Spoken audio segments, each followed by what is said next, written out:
Be Wealthy and Smart, episode 988.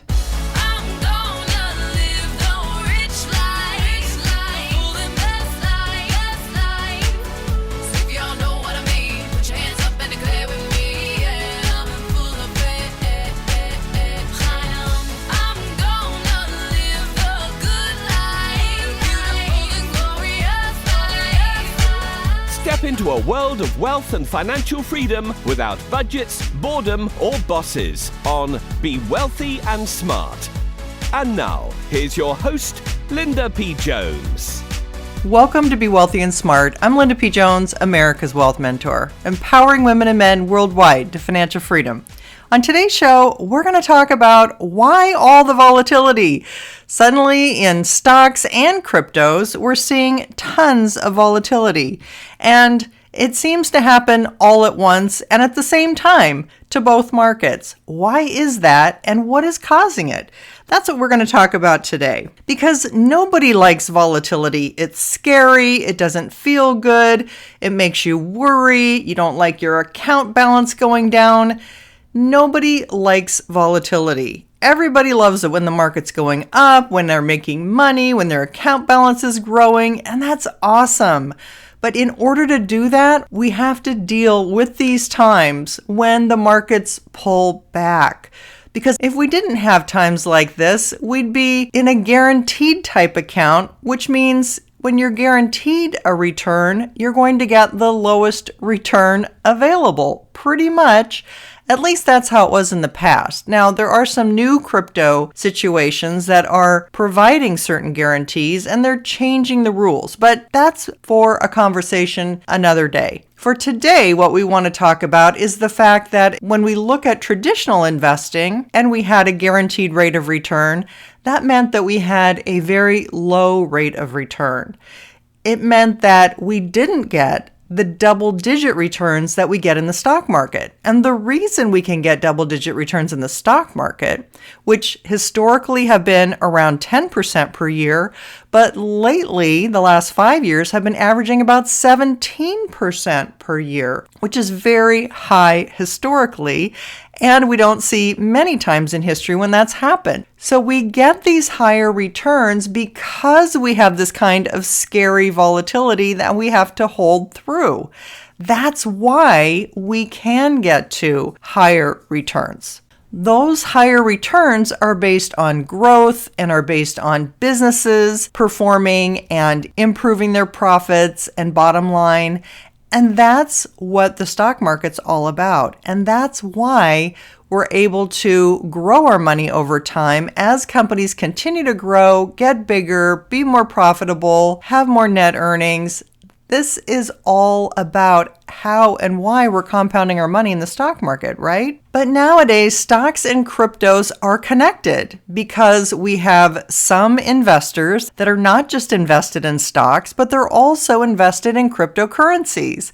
And they might be shorting stocks in the stock market, and they might be shorting cryptocurrencies, meaning they borrow shares or borrow funds and sell them, betting that they can buy back lower and make the difference between what they sold it at and a lower price that they buy it back at. Investors who are shorting Bitcoin, for example, are making money when Bitcoin goes down. And sometimes investors are trying to influence the market by making people more scared so that they can panic investors, get the investor to sell, and then their shorts become more profitable as they can take volatile and uncertain times and weaker markets and do those kinds of maneuvers. It doesn't seem fair, but it happens, and it's part of the investing world that we deal with. So at times when there's uncertainty or when there are pullbacks, they can become more pronounced as certain large pools of money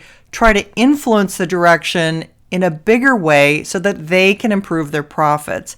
And that's what we often see, especially in cryptocurrency, because it's so volatile that they try to really scare investors with driving down prices and getting people to panic and sell so that prices go lower, and thereby they're making more money on their shorts. It's times like these when the markets have some uncertainty or a little bit of confusion with what's going on, that they're more vulnerable and these things tend to happen.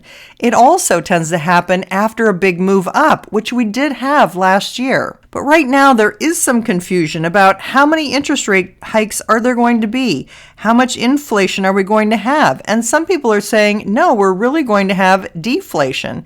And others are saying we're having some of both. During this time, investors who are leveraged can get margin calls if they're investing in the wrong direction. That can cause forced selling by brokerage firms or by crypto exchanges, that when the equity in the account gets below a certain level, that account automatically gets sold out, which exacerbates the problem. If markets are dipping and people have been leveraged on the upside and they're running out of equity in their account, the crypto exchange can sell them out and cover the margin call, which causes more forced selling, which the shorts drive the prices lower, but the longs who are leveraged are getting hammered and are getting sold out to cover their margin. And sometimes that can happen where professional investors are long or expecting the market to go up in, say, stocks, and then the crypto market moves against them. And they might have to liquidate money in one market to cover their margin in the other market. So these are all reasons why we have some volatility right now.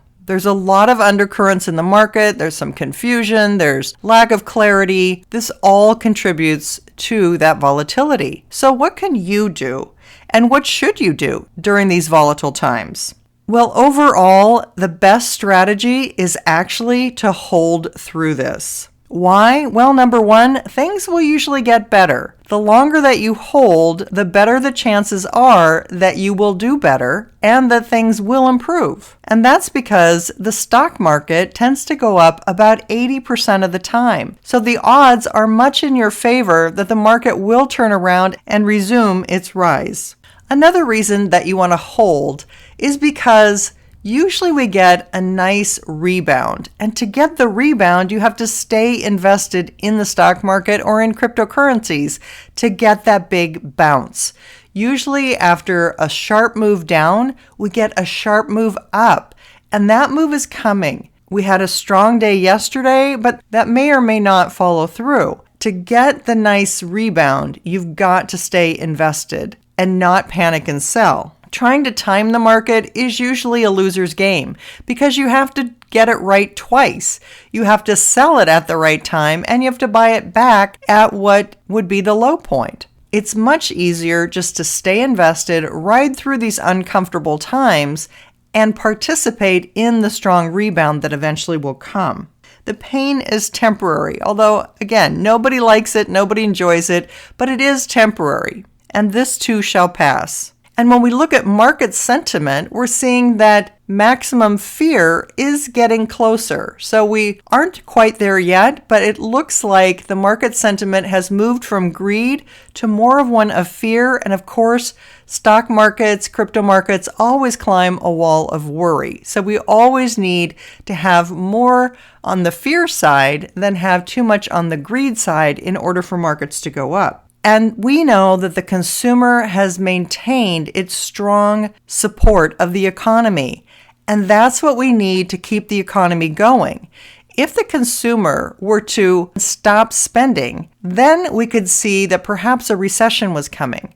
But we don't see that. We see that the consumer has maintained their strong purchases and they've been continuing to boost the economy. That's a really good sign. We also see that the real estate market is holding up well. Prices have held up from a year ago, even though they've climbed quite a bit. And the supply of homes has added a little bit, but we haven't seen it loosening too much. And interest rates have moved up a little bit, but they haven't spiked to a degree that would put off potential buyers. And finally, we're still in the middle of the quantum age, which is where technology brings a lot of wealth with new innovation of electric cars and green energy and new electronics, cryptocurrencies, new fintech, all the things that we have coming in, robotics and flying cars and all the things that in the next 10 years are going to be more and more commonplace, and that we're still in the midst of disrupting the old economy and the old technologies and bringing in the new that cost less, that provide more profitability, that provide an enormous amount of wealth with each new innovation. So all in all, the best thing that we can do is hold, or as they say in the crypto world, hodl. Hold on for dear life, HODL. If we're hodling, the chances are good that the market will turn around, we will get a strong rebound and make up for the deep pullback that we just went through, and then go on to make higher highs. And that was part of my forecast for 2022, is that we will have higher highs, especially in the second quarter. So hang in there, hang on through this, things will get better, and in the meantime, think about what are some bargains that you can buy, what are some opportunities that are making themselves available, because this is the time we like to scoop up bargains. And the bargains are looking especially good in the cryptos. So take a look at the cryptos that have strong use cases that are going to be part of our new financial system. And if you want to know more about that, check out my book, 3 Steps to Quantum Wealth, The Wealth Heiress's Guide to Financial Freedom by Investing in Cryptocurrencies. I tell you exactly where to invest, what to invest in, how to invest. I give it all to you in the book. That's all for today. Until next time, live the good life and be wealthy and smart. Thank you for listening to Be Wealthy and Smart with Linda P. Jones. Share the wealth and tell your family and friends about the show. Check out our website, blog, and social media for more riches at www.bewealthyandsmart.com.